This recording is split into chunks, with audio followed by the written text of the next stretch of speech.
அவ்வளவு பயன்கள் இருக்கா? எல்லாருமே அந்த கருங்காலி மாலையை அணியலாமா? கடவுளுக்கு நெய்வேத்தியம் பண்ணாம, கடவுளுடைய மந்திரம் சொல்லாம, கடவுளை அனுஷ்டானம் பண்ணாம, கடவுள் சம்பந்தப்பட்ட விஷயங்கள்ல ஈடுபடாம, வெறுமனே கருங்காலி உங்களுக்கு பலன் தருமா அப்படின்னு கேட்டீங்கன்னா, அது எல்லளவும் பலன் தாராது அப்படிங்கிறது உண்மையா இருந்துகிட்டு இருக்குது.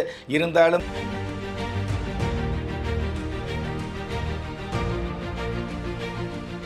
வணக்கம். ராஜயோகம் டிவியில் உங்களை சந்திப்பதில் மிக்க மகிழ்ச்சி. ஒவ்வொரு நாளுமே ஒரு பயனுள்ள ஆன்மீக தகவலை நம்ம அவசியமாக கேட்டு தெரிஞ்சுக்கணும்னு ஆர்வமாக காத்திருக்கக்கூடிய ஆன்மீக தகவலை நம்ம கிட்ட பகிர்ந்துட்டு இருக்காரு ராஜயோகம் டாக்டர் கே ராம் சார் அவர்கள். அவர் நிகழ்ச்சிக்கு வரவேற்கலாம். வணக்கம் சார். வணக்கம். இன்னைக்கு அடிப்படையாக பல பேருக்கு இருக்கக்கூடிய சந்தேகத்தை தான் ஒரு கேள்வியாக கேட்க போகிறோம். பல விளம்பரங்கள் பல யூடியூப் சேனல்ஸ்லையும் சரி நிறைய பேர் இந்த கருங்காலி மாலையை பற்றி பேசுகிறாங்க. அதுக்கேற்ற போல் பார்த்தீங்கன்னா நம்மளோட இண்டஸ்ட்ரியில் ஃபிலிம் இண்டஸ்ட்ரியில் இருக்கக்கூடிய நிறைய செலிபிரிட்டிஸ் கூட அந்த கருங்காலி மாலையை அணிஞ்சிட்டு இருக்காங்க சார். உண்மையிலே அதில் அவ்வளோ பயன்கள் இருக்கா? எல்லாருமே அந்த கருங்காலி மாலையை அணியலாமா? பொதுவாகவே கருங்காலி என்ற அந்த மாதிரியான ஒரு பொருளுக்கு ஆன்மீக அம்சம் இருக்குதா அப்படின்னு எடுத்துக்கிட்டிங்க அப்படின்னா கண்டிப்பாக அம்சம் இருக்கிறதாக கடவுளுடைய அனுகிரகம் இருக்கக்கூடிய பொருட்களில் கருங்காலியும் சிறப்பான ஒரு அம்சமாக சாஸ்திரத்தில் சொல்லப்பட்டிருக்கிறதுல அதில் எந்த விதமான மாற்றமும் கிடையாது. ஆனால் கடவுளுடைய அனுகிரகம் அப்படிங்கிறது கருங்காலி மட்டுமில்லை, நிறைய பொருட்கள் ஆன்மீக சம்பந்தப்பட்ட விஷயங்களில் அனுசரணையாக அனுகிரகமாக இருக்கக்கூடிய பொருட்கள் நிறைய பொருட்கள் இருந்துகிட்டு இருக்குது. சாதாரணமாக பிரம்ம முகூர்த்த நேரத்தில் பிரம்மன் பூமியை பார்க்கக்கூடிய எல்லா பொருட்களுக்கும் ஆன்மீக அனுகிரகம் மட்டுமில்லை, அதிர்ஷ்டகரமான சம்பத்துக்களை பெருக்கக்கூடிய வல்லமை நிச்சயமாக இருக்கிறதாக சாஸ்திரத்தில் சொல்லப்பட்டிருக்குது. பிரம்மனே நோக்கக்கூடிய அந்த முகூர்த்த நேரம் தான் பிரம்ம முகூர்த்தம் அப்படிங்கிற சாஸ்திரத்தில் சொல்லப்பட்டிருக்குது. அந்த பிரம்மன் நோக்கக்கூடிய 108 பொருட்களில் அம்சமுள்ள இந்த கருங்காலியும் ஒரு சிறப்பாக இருந்துகிட்டு இருக்குது அப்படிங்கிறது மறுப்பதற்கில்லாத உண்மையாகவே இருந்துகிட்டு இருக்குது. ஆனால் இந்த கருங்காலி சம்பந்தப்பட்ட விஷயங்களை நம்ம அணிஞ்சிக்கும் பொழுது எந்தெந்த மாதிரியான நன்மைகள் அப்படிங்கிற விஷயத்தை உண்மையாக தெரிஞ்சுக்கணும் அப்படின்னா பொதுவாகவே கண் திருஷ்டி சம்பந்தப்பட்ட விஷயங்களிலிருந்து ஓரளவு காப்பாற்றக்கூடிய, அதே சமயம் சம்பந்தப்பட்ட விஷயங்களை பார்த்தீங்க அப்படின்னா குடும்பத்தில் அதாவது உடல் ரீதியாக வரக்கூடிய சின்ன சின்ன சோர்வு அல்லது உஷ்ணம் சம்பந்தப்பட்ட விஷயங்களை ஓரளவு தவிர்க்கக்கூடிய அல்லது மட்டுப்படுத்தக்கூடிய தன்மைகள் இருக்கிறதாக சாஸ்திர ரீதியாக சொல்லப்பட்டிருக்குது. எந்த நேரமும் ஓட்டம் அப்படிங்கிற விஷயத்தை, எந்த நேரமும் படபடப்பாக இருக்கக்கூடிய மனுஷ வாழ்க்கையில் ஓரளவு படபடப்பை தவிர்க்கக்கூடிய நிதானமான செயல்பாடுகளை நேர்த்தியாக கொடுக்கக்கூடிய அமைப்பு இந்த கருங்காலிக்கு இருந்துகிட்டு இருக்குது. இது கருங்காலிக்கு மட்டுமல்ல, நிறைய பொருட்களுக்கு ஆன்மீக சன்னதியில் கொடுக்கக்கூடிய, அதாவது சாதாரண சந்தன குங்குமத்துக்கு கூட இந்த மாதிரியான ஒரு மதிப்பு இருக்குது, இந்த மாதிரியான சிறப்பு இருக்குது அப்படிங்கிறத நாம் எல்லாம் மறந்துடுறோம். அப்படிங்கிறது தான் வருத்தப்பட வேண்டிய விஷயமா இருந்துட்டு இருக்குது. அது ஐயப்ப சாமியாக இருந்தாலும் சரி, ஐயனார் சாமியாக இருந்தாலும் சரி, அதாவது தெய்வங்களில் பார்த்தீங்கன்னா சைவ உணவுகள் பதார்த்தப்படுகிற அதாவது நெய்வேத்தியம் செய்யப்படுகிற தெய்வமாக இருந்தாலும் சரி, அசைவ உணவுகளை நெய்வேத்தியம் செய்யக்கூடிய கடவுளாக இருந்தாலும் சரி, அத்துணை கடவுள்களுக்கும் உங்களுக்கு அமைதி என்ற விஷயத்தையும், அதே சமயத்தில் அதிர்ஷ்டம் என்ற விஷயத்தையும், அதே சமயத்தில் ஐஸ்வர்யம் என்ற விஷயத்தையும், அதே சமயத்தில் ஆயுள் என்ற கைங்கரியத்தையும் கொடுக்கக்கூடிய மிகப்பெரிய பக்குவம் ஆன்மீகத்துக்கு இருக்குது அப்படிங்கிறது அடிப்படையான உண்மை. ஆனால் இந்த மாதிரியான உண்மைகளுக்கு மேலாக இதே உண்மைகளை மிகைப்படுத்தி சாதாரண கருங்காலியாக இருக்கக்கூடிய அந்த கருங்காலியை நாம் கழுத்தில் அணிஞ்சிக்கிட்டாவோ கையில் போட்டுக்கிட்டாவோ டாலராக செஞ்சு வச்சுக்கிட்டாலோ நல்லது அப்படிங்கிறது ஓரளவு உண்மைதான். ஆனால் மிகப்பெரிய அதிர்ஷ்டம் அப்படிங்கிறத எந்த வகையிலும் ஏற்றுக்க முடியாது.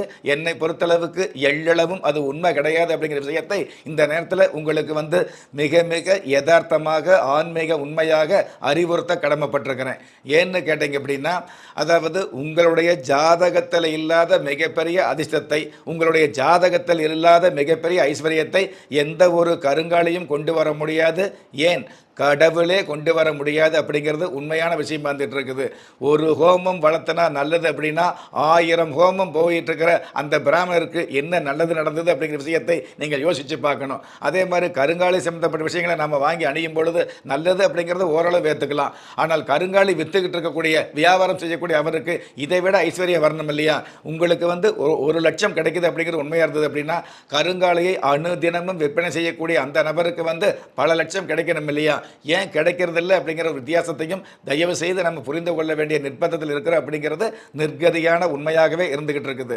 கருங்காலி மாலையை பொறுத்த வரைக்கும் ஆண்கள் மட்டும் அணியணுமா, பெண்களும் அணியலாமா? பல பெண்கள் அணியிறாங்க, ஆனா அணியலாமா அப்படின்ற ஒரு சந்தேகம் பல பேருக்கு இருக்கு சார். கருங்காலி சம்பந்தப்பட்ட விஷயங்களை தாராளமாக ஆண்கள் மட்டுமல்ல, எந்த வயதாக ஆண்களாக இருந்தாலும் பெண்களும் அணியலாம் அப்படிங்கிறது உண்மையான விதியாக இருந்துட்டு இருக்குது. அதே மாதிரி கருங்காலி சம்பந்தப்பட்ட விஷயங்களை பயன்படுத்தும் பொழுது மிகப்பெரிய நன்மை அப்படிங்கிற விஷயத்தில் வந்து நீங்கள் உண்மையாக கருத வேண்டாம். ஓரளவு, அதாவது எல்லா விதமான பொருளுக்கும் கடவுளுடைய அருள் இருக்குது அப்படிங்கிறது உண்மையான விஷயமா இருந்துட்டு இருக்குது. சாதாரண வெத்தலை பாக்காக இருந்தாலும் சரி, அது கடவுளுடைய சன்னிதானத்தில் வந்து அந்த மூலஸ்தானத்துக்கு கருவறைக்கு போயிட்டு வெளியில் வரும் பொழுது அது கூட கடவுளுடைய அனுகிரகமாக பிரசாதமாக சொல்லப்படுகிறது. எந்த ஒரு பொருளாக இருந்தாலும், சாதாரண ஒரு அரிசி சாதமாக இருந்தால் கூட அந்த அரிசி சாதம் கடவுளுடைய கருவறையிலிருந்து திரும்பி வரும் பொழுது அதுவே பிரசாதமாக சொல்லப்படுங்கிறது தான் உண்மை. அதே மாதிரி தான் கருங்காலியும். கடவுளுக்கு வந்து நெய்வேத்தியம் பண்ணாமல், கடவுளுடைய மந்திரம் சொல்லாமல், கடவுளை வந்து அனுஷ்டானம் பண்ணாமல், கடவுள் சம்பந்தப்பட்ட விஷயங்களில் வந்து ஈடுபடாமல் வெறுமனே கருங்காலி உங்களுக்கு பலன் தருமா அப்படின்னு கேட்டிங்கன்னா அது எல்லளவும் பலன் தாராது அப்படிங்கிறது உண்மையாக இருந்துகிட்டு இருக்குது. இருந்தாலும் கருங்காலி சம்பந்தப்பட்ட விஷயங்களுக்கு தற்சமயம் இந்த சில மாதங்களாக மிகப்பெரிய ஒரு பிரபல்யம் ஏற்படுவதற்கு காரணம் என்ன கேட்டிங்கன்னா, இந்த கருங்காலி சம்பந்தப்பட்ட விஷயங்களை வந்து ஒரு வியாபார பொருளாக பயன்படுத்தி அதை மிகப்பெரிய பிரபல்யங்கள் அணியும் பொழுது நாமளுக்கும் பிரபல்யம் கிடைக்கும் அல்லது நமக்கும் ஐஸ்வர்யம் கிடைக்குங்கிற எண்ணத்தில் வந்து நிறைய பேர் அணியக்கூடிய ஒரு வழக்கத்தை வந்து யதார்த்தமாக எடுத்துக்கிறோம். அதாவது வாழுகிற இந்த வாழ்க்கையில், கஷ்டப்படுகிற இந்த வாழ்க்கையில், கலிகாலம் என்று சொல்லக்கூடிய இந்த காலத்தில் எதை தின்னால் பித்தம் தெளியும் அப்படின்னு இருக்கக்கூடிய நமக்கு வந்து இது வாங்கினா நல்லதா அது வாங்கினா நல்லதுன்னு இருக்கிற எல்லாத்துலேயும் இதையும் வாங்கி போடக்கூடிய ஒரு சூழலை ஏற்படுத்திக்கிறோம். ஒரு காலத்தில் வந்து ஸ்படிக மாலை நல்லது நல்லது அப்படின்னு யார் பார்த்தாலும் ஸ்படிக மாலை போட்டுக்கக்கூடிய வழக்கம் வந்துகிட்டு இருந்தது. அதுக்கப்புறம் வந்து பார்த்தீங்கன்னா ராசிக்கல் சம்மந்தப்பட்ட விஷயம், ஒரு ராசிக்கல் போட்டுக்கிட்டால் நல்லது அப்படிங்கிறதுக்காக ராசிக்கல் சம்மந்தப்பட்ட விஷயங்களை போட்டுக்கிட்டு இருந்தோம். அதுக்கப்புறம் வந்து பார்த்தீங்கன்னா ஒரு குறிப்பிட்ட மோதிரம் போட்டால் நல்லது நல்லது அப்படின்னு எல்லோரும் மோதிரம் போட ஆரம்பிச்சுக்கிட்டு இருந்தோம். இது எதற்காக சொல்கிறோம் அப்படின்னா, கருங்காலியை பற்றி நான் குறை சொல்லவில்லை. கருங்காலி ஓரளவு நன்மையான பொருள் தான். ஆனால் மிகப்படுத்தி சொல்லக்கூடிய அளவுக்கு மிகப்பெரிய அதிர்ஷ்டத்தை எந்த பொருளாலும் கொடுக்க முடியாதுங்கிறது உண்மையான விஷயம் வந்துட்டு இருக்குது.